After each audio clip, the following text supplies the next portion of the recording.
Simula naman ngayong araw, bawal ng lumabas sa EDSA mga pampasaherong jeep na pumapasada sa Guadalupe sa Makati. Narito ang unang balita ni Bam Alegre, live. Bam!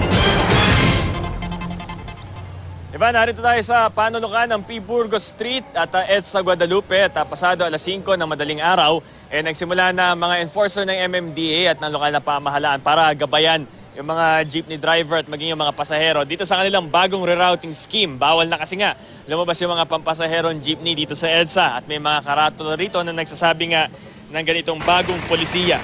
Naisip itong gawin dahil nakakadagdag pa raw sa vehicular density o sa kapal ng mga sasakyan dito sa EDSA itong mga jeepney na ito.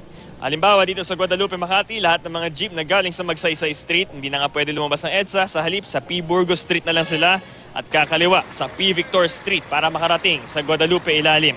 Bawal na rin magbaba at magsakay sa kahabaan ng EDSA. Lahat naman ng delivery ng mga negosyo rito dapat gawin lang mula alas 11 ng gabi hanggang alas 4 ng madaling araw para hindi na makadagdag sa traffic. Gagawin na rin one-way ang mga kalye ng Nuestra Señora, Camino, La Consolacion, Antipolo hanggang papunta sa MMDA office. Lalo't maraming sasakyan ang pumaparada rito kahit bawal. Yan ang latest mula rito sa EDSA Guadalupe. Balik sa iyo, Ivan. Maraming salamat, Bam Alegre.